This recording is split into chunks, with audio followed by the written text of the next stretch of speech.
Viviane a cessé de compter les jours à la manière des hommes. Elle admire la beauté des saisons. Son temps est rythmé par les leçons de Merlin. Si le miroir reflète toujours sa haute et mince silhouette auréolée de cheveux pâles, sa peau diaphane et son regard sombre, quelque chose de la douceur de sa jeunesse a toutefois disparu, et son regard trahit une gravité et une tristesse nouvelles, de l'anxiété parfois. Son père avait dit vrai. La fée des bois est devenue la dame du lac, celle dont toute la Bretagne vante le grand savoir. Mais une dame du lac a plus de soucis qu'une jeune fée des forêts. Viviane a appris combien la science peut être belle et terrible à la fois. Et puis, les voyages de Merlin ajoutent à sa tristesse et à sa jalousie, même si l'enchanteur lui fait toujours le récit de ses aventures lointaines. Un jour, il raconte à Viviane sa visite au roi Ban de Benoïc, dont le royaume s'étend à l'est de la Petite-Bretagne, près de Brocéliande.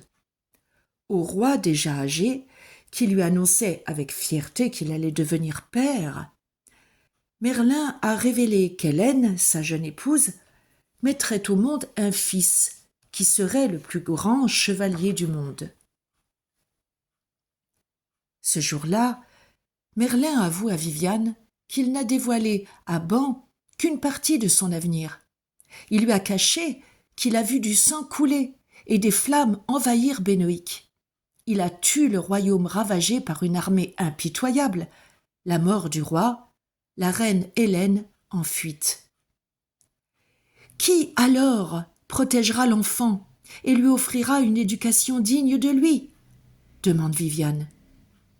Merlin la regarde en silence, si longuement qu'elle commence à comprendre. Tu penses me confier l'enfant ? Où serait-il plus à l'abri que dans ton château du lac ? Tu possèdes le pouvoir, le savoir et le courage nécessaires à l'accomplissement du jeune prince. Tu ne peux te dérober, Viviane. Le destin est déjà en route.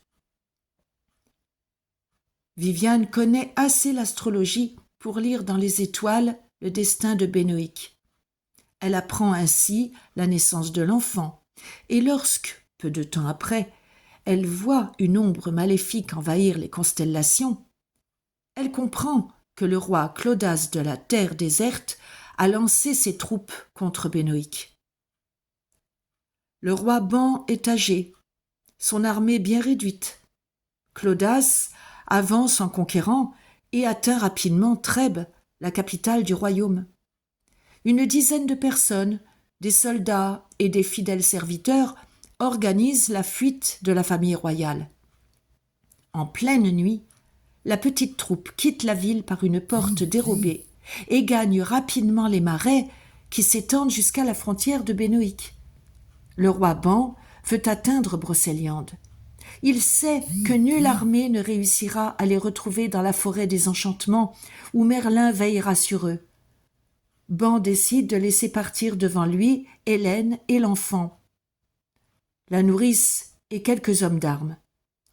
Lui demeure en arrière avec le reste de l'escorte pour tenter de ralentir les hommes de Clodas. Son regard se tourne alors vers sa capitale qu'il découvre en proie aux flammes, livrée aux soldats ennemis. Le remords de ne pas avoir su défendre son royaume le terrasse. Il s'affaisse et glisse de son cheval. Ses hommes ont juste le temps de recueillir son dernier soupir. La reine Hélène et sa suite ont poursuivi leur course jusqu'à la lisière de la forêt avant de s'enfoncer dans un chemin moussu bordé d'antiques chênes.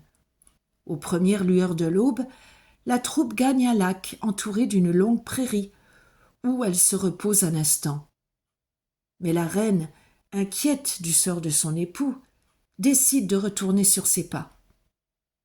Arrivée sur la colline, elle découvre une tombe fraîchement creusée. À proximité, les hommes de Ban sont agenouillés autour d'un corps inerte. Hélène comprend et croit mourir de douleur. Très vite pourtant, elle repart Il lui faut retourner auprès de son enfant pour le protéger, lui qui n'a plus ni père ni royaume. Quand le jour se lève, Viviane connaît déjà la triste fin du roi de Benoïc et les dangers que court son fils. Des images la hantent.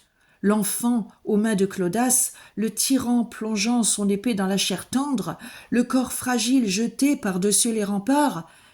Elle se hâte de sortir de son château et trouve les gens de Benoïc endormis aux côtés de leur prince. Viviane se penche vers l'enfant et le prend dans ses bras. Lorsqu'il ouvre les yeux, elle est parcourue d'une émotion inattendue. Elle l'embrasse, lui sourit, l'embrasse encore, esquisse un pas de danse en le tenant serré contre elle. Elle le débarrasse de ses langes souillées, lui retire ses vêtements, l'élève nu vers le soleil. L'enfant pousse des cris de joie. Puis, le petit garçon tendrement blotti dans ses bras, elle retourne vers son palais sans se soucier des appels qu'elle perçoit au loin. Une cavalière arrive au grand galop et la supplie d'épargner son fils, de ne pas se jeter dans l'eau avec lui. Insensible à tout ce qu'elle voit ou entend, si ce n'est du nouveau-né, Viviane traverse le verger plein d'oiseaux et les jardins fleuris, puis entre dans sa demeure.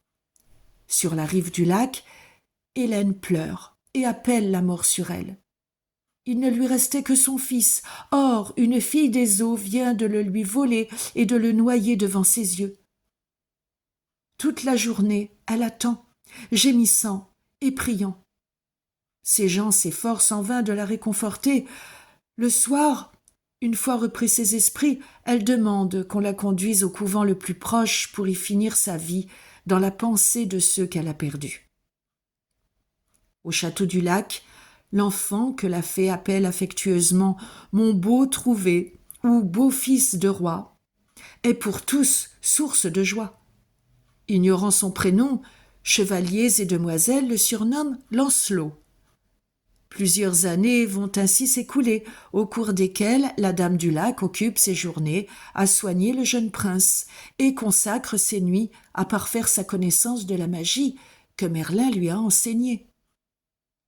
À 5 ans, Lancelot paraît le double de son âge. Beau et gracieux, il fait preuve d'un caractère joyeux et grave à la fois. Seule la justice le plonge dans des colères noires que ses proches ont du mal à contenir. La fée du lac lui a choisi les meilleurs maîtres pour chaque discipline. L'enfant monte à cheval avec élégance et intrépidité, tire brillamment à l'arc, a déjà pris ses premières leçons de musique et de poésie et progresse rapidement aux échecs. Mais c'est Viviane elle-même qui lui enseigne la courtoisie et les vertus de la chevalerie. Si le petit garçon ne sait pas d'où il vient, il connaît son avenir et attend de devenir chevalier, rêvant au jour de son adoubement. Il s'imagine en armure brillante et soupire après les dragons et les géants qu'il a grand hâte d'oxyre.